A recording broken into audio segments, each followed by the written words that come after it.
Hello. Hi. All right. Well, I don't know. I almost feel like we have to just dive right in. Yes. Of course, this is Reference Roundtable. It's Thursday. It's 3:30.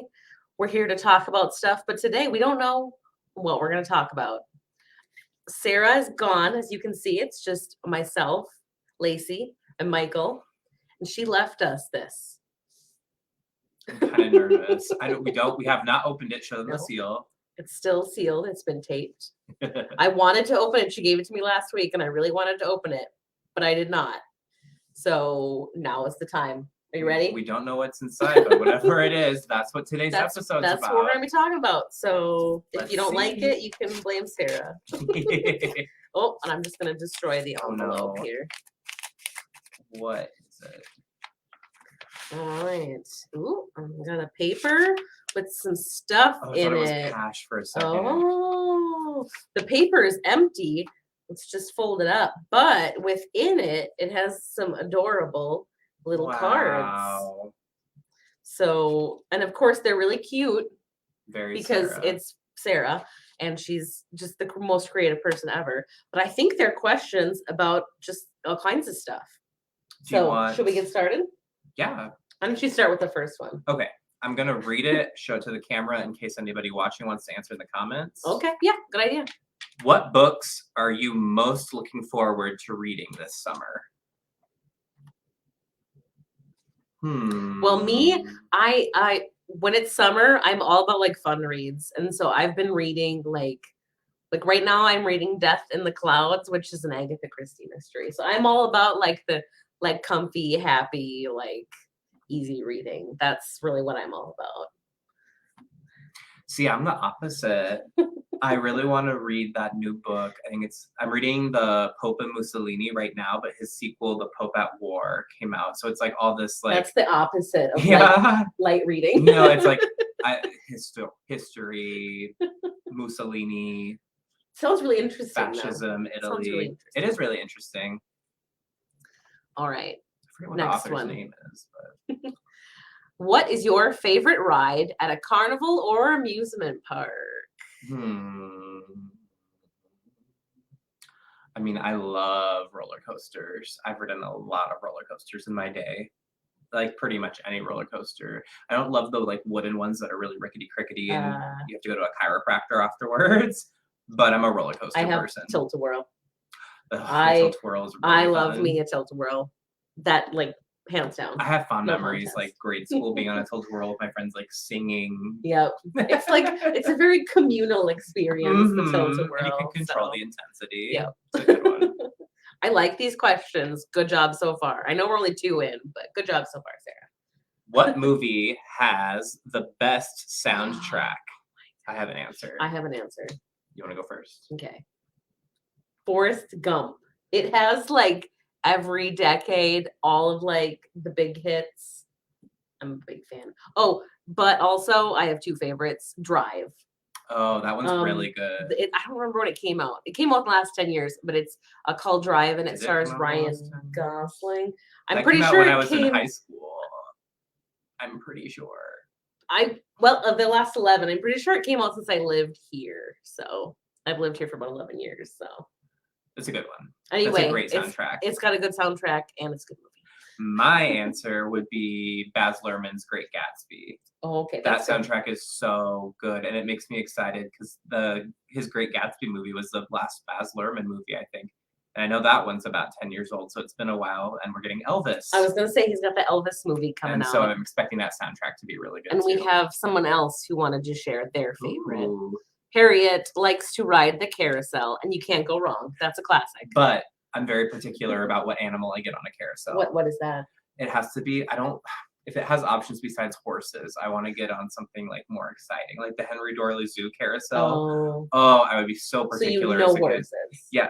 What about a unicorn? I like horses. A unicorn is a horse. Okay, I'm with you there. But like, I would always try to get on. But the tiger didn't move on the Henry Dorley Zoo carousel, so that was a trade-off. And I've accidentally gotten on like a horse or whatever that didn't move, and you're so disappointed the whole time. You're just like, this was a mistake. Oh, we got another one. You have a friend to ride the roller coasters with. Dagna says roller coasters anytime, but nothing that goes round and round. So no tilt-a-whirl, I guess, for fair. for you. All right. Is it my turn? I think so, yes. All right. What book have you recommended the most?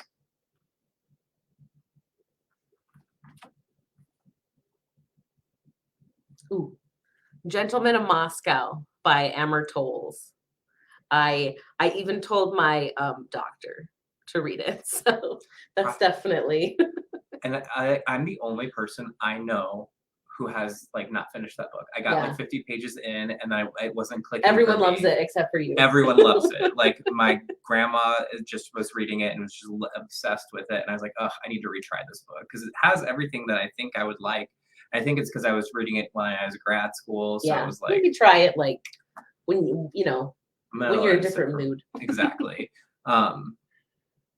I feel like for me, it's probably like 1491 by Charles Mann or 5 Days at Memorial, which Jennifer Havlick at the library did for one of her Check It Outs once.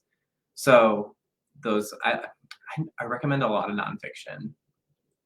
I almost think nonfiction's like easier to recommend, just because I think people have really strong opinions about novels, but they're a little more open-minded when it comes to like, I want to learn about this, or I don't mind, hearing more about this guy or whatever. You can kind of tell if you're going to enjoy it based on the subject matter sometimes. And Say Nothing by Patrick Radden Keefe. That is on my list. That's like so on my list to read. So when I get there, I'm sure I'm gonna like it. Oh, we got some more comments. Harriet recommends Cast by Isabella Wilkerson. That's definitely a popular one at the library. My mom and grandpa both like really enjoy Isabella Wilkerson's books. She's just a great nonfiction author too. And Camille, my mom, says she loved The Gentleman of Moscow, so good, but read his other one, not as good. I've heard that from a lot of people. We kind of badgered my mom into reading it. Both my husband and I were like, you have to, Gentleman of Moscow. We both were like, you have to read it. You have to read it. So. And Anne is summer reading Mammals and Murder. Oh, good. I hope you got that Rise of the Mammals book. That's the one we had it came from the book drop. I think that was last week. There's something about summer that makes me love a good murder. I'm with you there. All right. When was the last time you purchased a music CD and what was it? Oh my gosh.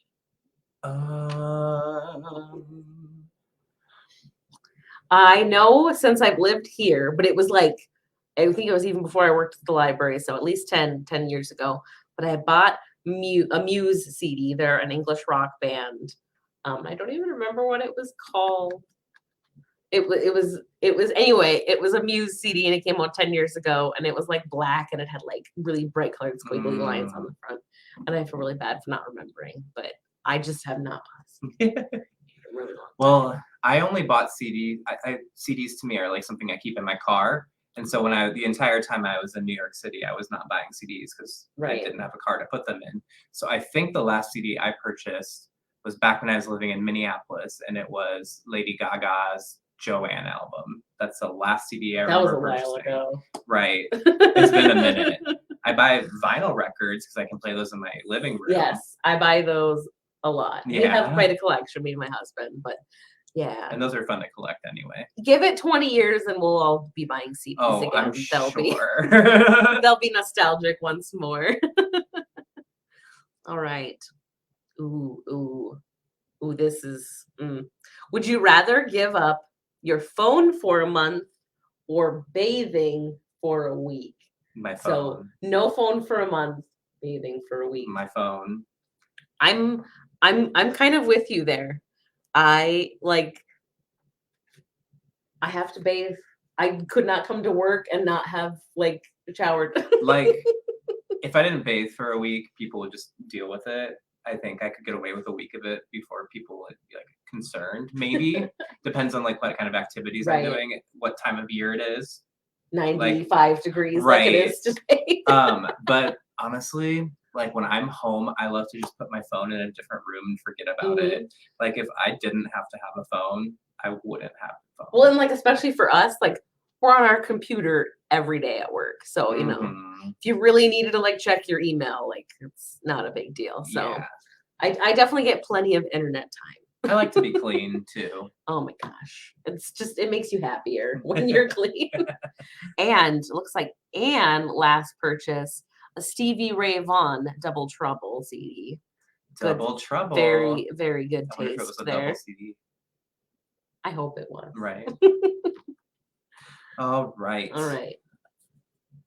Has the ending of a book ever made you angry? I feel like yes, but I know. I'm trying to remember one. I have an answer. And it's weird because this is like, I was just saying I recommend a lot of nonfiction, but one of my fiction recommendations, and I still recommend this book, I think it's a great book, is Americana by Chimamanda Ngozi Adichie. I think that's her full name. It's a wonderful book. Everyone should read Americana. It's great. But you'll have to let me know what you think of the ending. I actually do have one because Sarah and I share it. We both read Malibu Rising by Taylor Jenkins Reid, and she's written quite a few books, like Daisy Jones. Yes, lots of great books, and this was a great story, and I loved the premise, but the ending, like I wanted to throw the book in the river after lighting it on fire. I just hated the ending. So good book, bad ending, and now I don't recommend that book because it ruined it for me. Yeah, I've heard that from a few people. Ooh, we got all kinds of comments here. Bye telephone. I'm with you, We Anne. approve. We approve. Camille says, I'm with you, Michael. I sometimes don't look at my phone for hours. So good. Everyone's on the goodbye phone a train here. I don't think as human beings that we are like biologically wired to be available 24/7. No. Like no. you need to unplug at least for a couple hours a day. It's not good for you to be so like accessible. Yeah, exactly. Take a break for yourself. All right, I think is it my turn? Yeah, you're usually the yellow ones. I'm noticing a color. Oh pattern, yeah. which Sarah probably planned. I'm sure she did. She's wonderful. What is one thing you wish more people knew about the library? I think a lot of people know this already, but it is so frustrating as a librarian to watch people spend their good hard-earned money on services like Audible when they're paying to access ebooks and e-audiobooks when they could just get it for free. Audiobooks are expensive. Like, if you want to go out and like buy one at Barnes and Noble or something like that, they're like $60. Right. And just I think Amazon's like Audible's Amazon, right? Like there's like marketing titans behind these services, so they make it seem like such a good deal. And if you don't have access to a library, perhaps it is. But if you have access to your public library, you're paying for something you could get for free. Yes, that's a big one. I'm trying to think of something different. I mean, just the amount of other kind of like online resources kind of things that we have. We have a database called EBSCO, which doesn't mean anything to anybody. It's just a big corporation.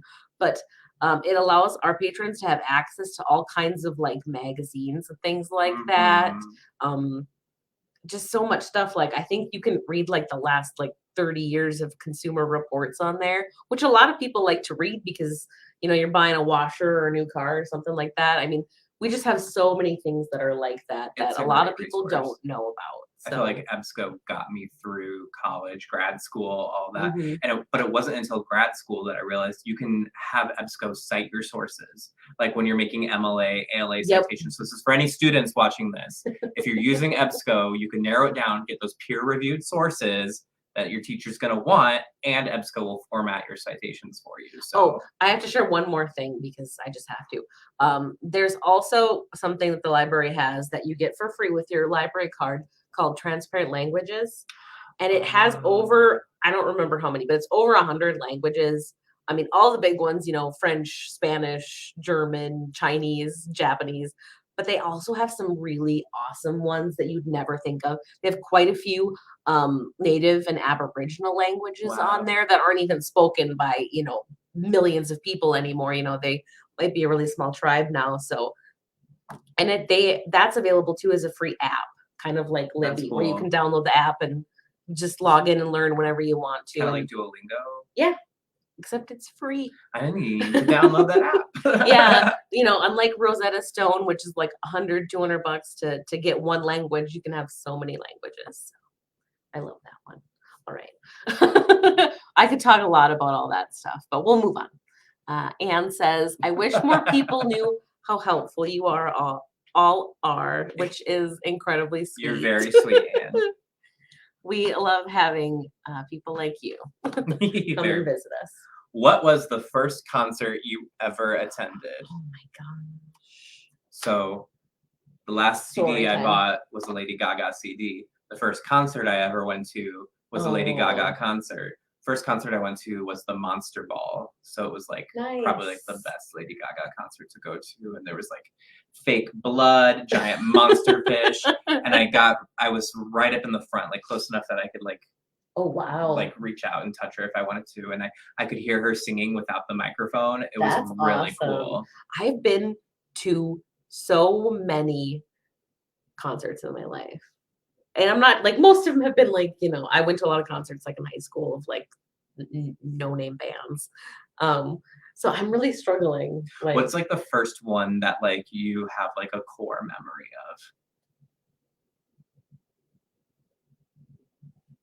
memory of? I don't know. What's the best concert you've ever been to?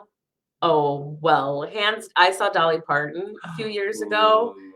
She was at the Sanford Center in Sioux Falls, and my life was changed. She's just a treasure. You've seen Cher twice, no? Oh yes, I have seen Cher twice. That's really something. I've seen Cher once, and I would happily go see Cher again. Yeah, I saw her, and then I got my family to come with me the second time.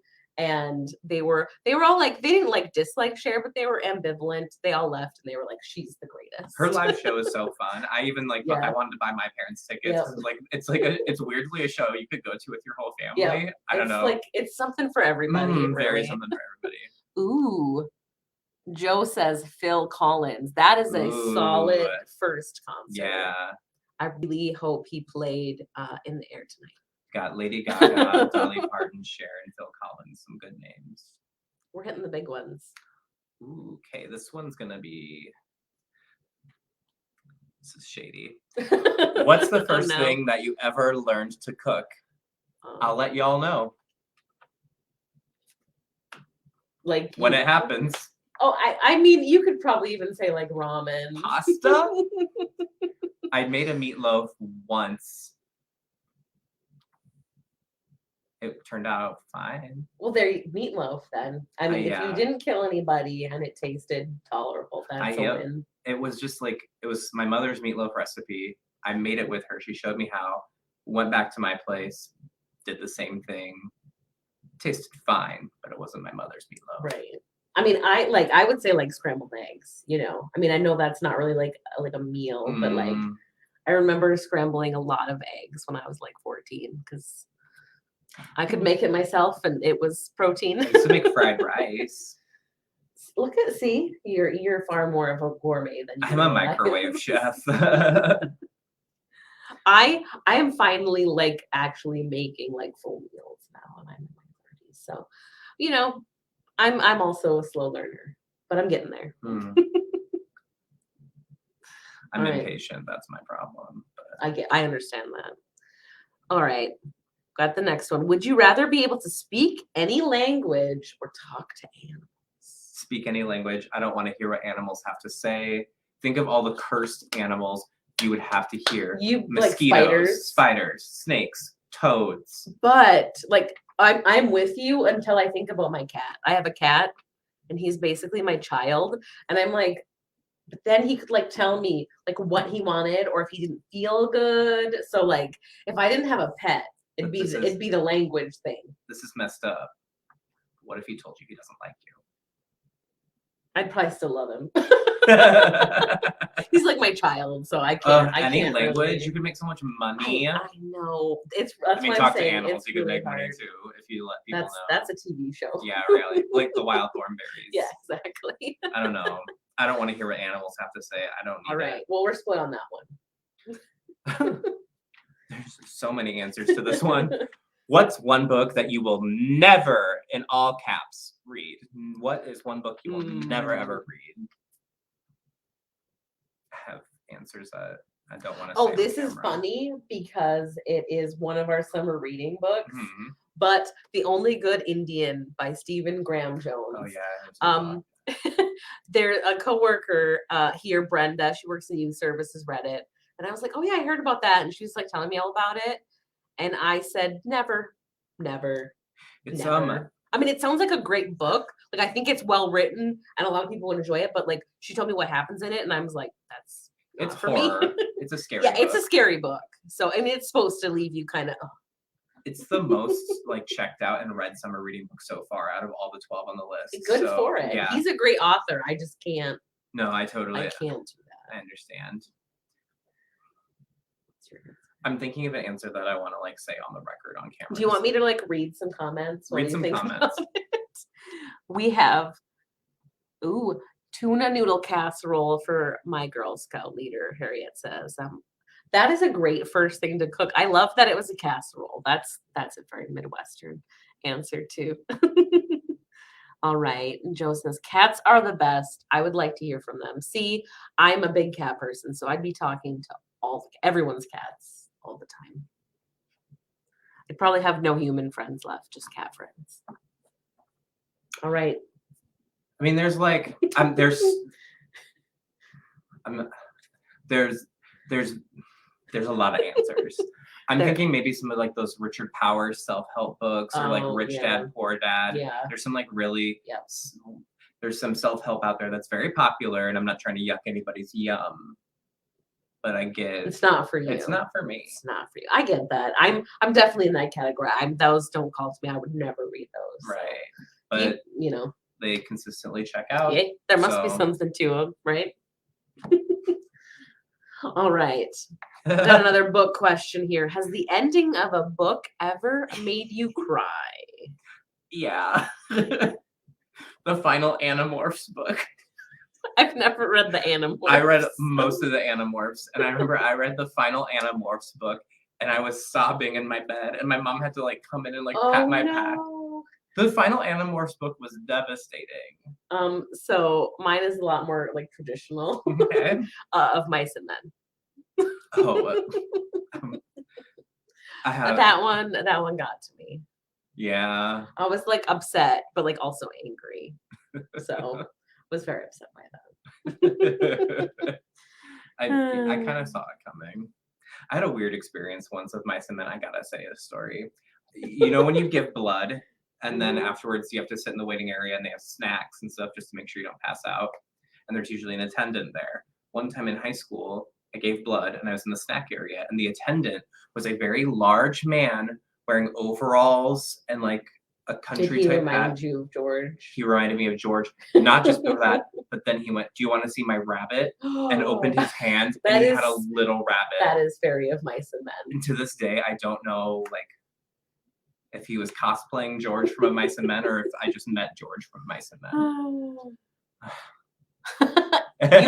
You are not alone.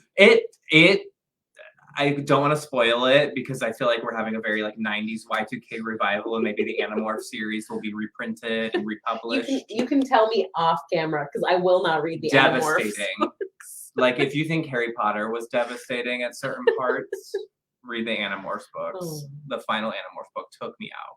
All right. We're getting to the bottom of our list here, so. What was your favorite part about summer as a kid? Staying outside late. That's it. I liked being able to stay out late.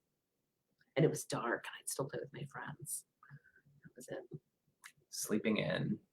I am not a morning person. I don't know if I ever will be. Every day, waking up is a trauma. And so summer meant that I like could just sleep. Ooh, well, Joe beats us swimming in the ocean. I did not get to swim in the ocean. I swam in the Red River one time. Don't recommend. Sharks, barracudas, sea snakes. All right. What's the best vacation you've ever been on? I should show it. I've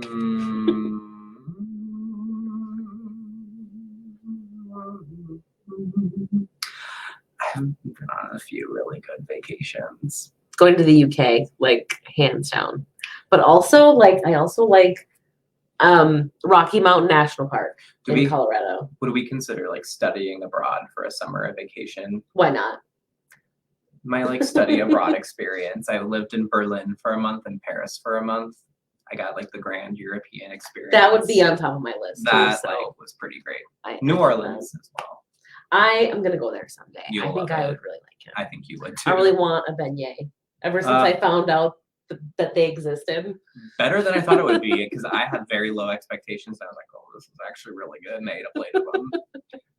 And if you haven't been, you have to go on the graveyard tour and see Nicolas Cage's pyramid tomb. He's built a tomb for himself. It's a pyramid. That's wild. Inspired by National Treasure. Very Nicolas Cage. Oh. Well, Camille here. As a kid, I would go to the library and get tons of books. I would read until 1 or 2 a.m. and sleep until noon. Yeah. That is the life. I did used to have like a stack. I liked the, if anyone out there has read like the R.L. Stein Fear Street series, it was like Goosebumps, but for older kids. Like they were actually kind of like scary, gruesome horror. I never read those, but I do. I would just like check out stacks of them at the library and just read a pile of them in a day. Right. Final question. If a movie was made about you, if only I could read. If a movie was made about your life, who would play you? Oh my gosh. I have no idea. So she was the last CD I bought, the first concert I went to. And For me? And she no. For me. I mean, I think Lady Gaga I could see that. in prosthetic makeup. I could see Lady Gaga in drag. Let's keep with the theme. I could see that. She's an actress extraordinaire just now. a little wig. I could see that. I think she could do the voice work. I genuinely do not know who would play me. Probably like Melissa McCarthy. Oscar nominee. I'm really like just trying to like somebody who like kind of even remotely looks like me, but a good answer to this question is always Jennifer Lopez. I think she's got the right attitude. Yeah. She's got the attitude. They'll have a lot in common. Both fantastic singers. Both from the Bronx. All right. All right. Well, that brings us to the end of these top secret questions that I mean she left us some good questions. Like what care? It's like her spirit was here, even though I felt she's her out on presence. vacation. So we're so thank you, Sarah. Yeah. I knew it'd be amazing. Yeah. It had to. I mean, even the envelope was amazing. So show it again. We gotta show it one more time. Do you know how nervous this made me at first? I was like, oh god. It's gonna be like a challenge, a scavenger hunt. Oh. Camille wants Linda Carter, Wonder Woman. She was in one of the newer Wonder Woman movies too, wasn't she in the sequel? That was really cool. I could totally see that one. Yeah. I could totally see That's a good choice. Oh. And Joe says, thank you for doing this. Super fun this episode Read it in Yoda voice. Super fun this episode was. There we go. You're welcome. That first one's free. I'll have to charge you all for the next one. But yeah, this was a lot of fun. Thank you all for being here. Yeah. And hopefully you had maybe still found some fun things to read. Of course, Ryan Reynolds. I mean, who wouldn't want me? Look, I could see Ryan Reynolds playing you. That's like the nicest thing anyone's ever said to me. All right. Thanks for being here, Anne. And thanks to all of you. Hopefully you had fun. Yeah. And you should definitely come back next week. It's going to be our book club episode. Oh, and we're going to be talking about Madhouse at the Ends of the Earth. And I'm totally spacing out on who wrote it. But it's called Madhouse at the End of the Earth. It's about the Belgica, the ship Arctic expedition. I'm almost done. It's really good. Arctic expedition. So we're going to be talking about that. Talking about the Arctic. So it'll be a nice cold story on a hot day. So thanks again. See you then. And we'll see you all next week. Bye. Bye-bye.